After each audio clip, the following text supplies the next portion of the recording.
tigers from the Nagarahole Tiger Reserve were captured and caged on February 14th of this year, one among which was the Queen of Kabini, the Backwater female, aka Oscara female, aka Kismet.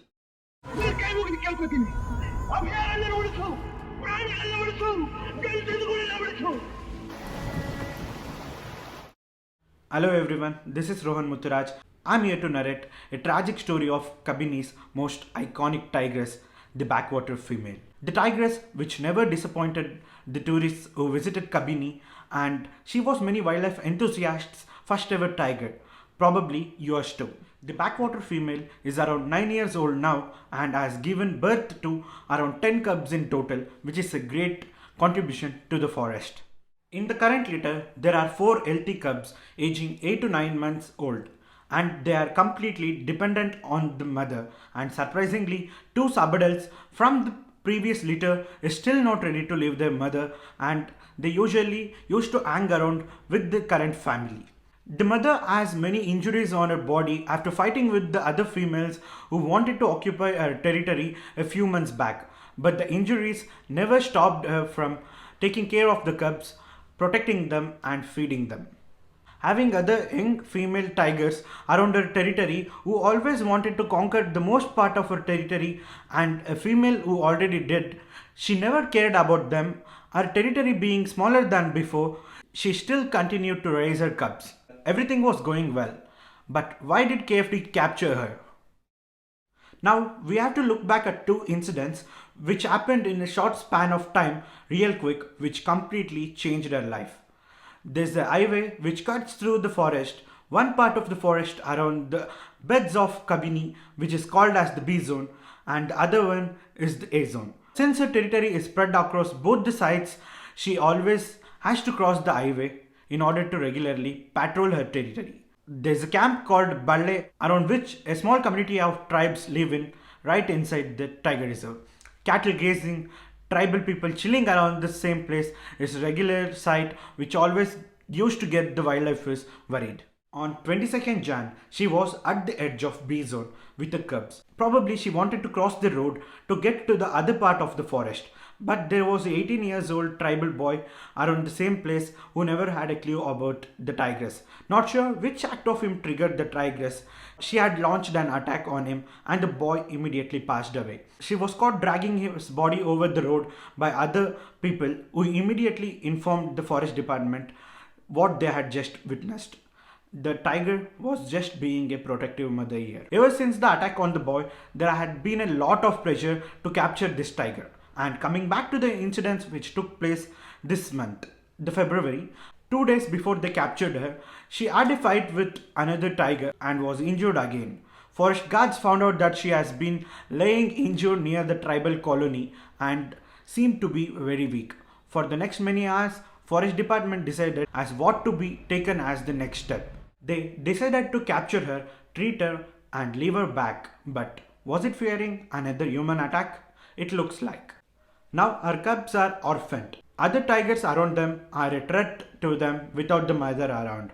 Forest Department claims that they are regularly monitoring the cubs. They also added that the cubs are safe. But up to what extent? They are still young and they aren't aware of the survival instincts. On the other hand, looking at the injuries the tigress had, now that they have already captured her, they should just treat her and leave her back into the wilderness again. But looking at the recent article and the statements made by the officials, the things seems to be taking a bad turn.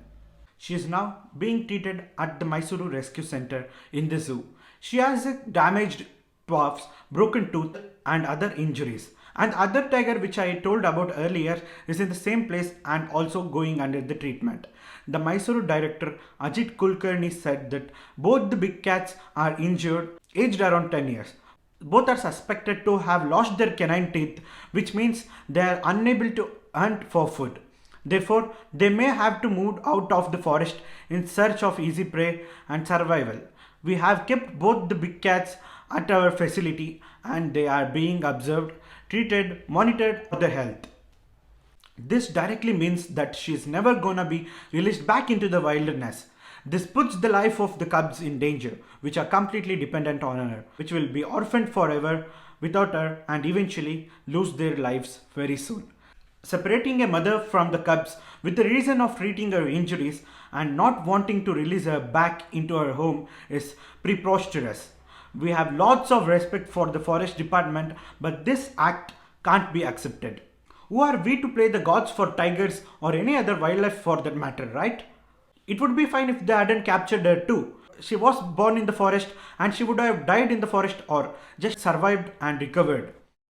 Well, we can't imagine the pain she is going through currently. There were many ways to deal with this situation, to be honest. The only way to fix the things now is to release her back into the wilderness and save the life of the cubs and the tigress. If they are keeping her in the zoo permanently, there's gonna be a chain of tiger deaths followed by that, and this is going to be a black mark in the history of tiger conservation in India and would set a bad example for the new generation.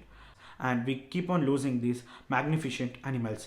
I kindly request everyone who have benefited from the photographers, the tour operators and the resort owners etc. to kindly ask the forest department to release her back. She is meant to be in the wilderness with her cubs roaming around her territory freely like a queen she was and not behind the bars. Mention or tag Karnataka Forest Department in your social media handles. Write down letters to them or talk to them directly and help the queen to get back her in the territory and live her life. And yeah, wishing the queen a speedy recovery. Hope the tigress get a proper justice and released back into the wilderness and reunited with her family. Justice for Backwater female. We Indians ought to stand with her. Having said this, I'm ending this video and let me know your thoughts in the comments below, and please do consider sharing this video and let's spread the word about the Queen of Kabini. If you are new to my channel, please do consider subscribing it. This is Wildlife Kannadiga, Rohan Mutturaj signing off from the video. Bye.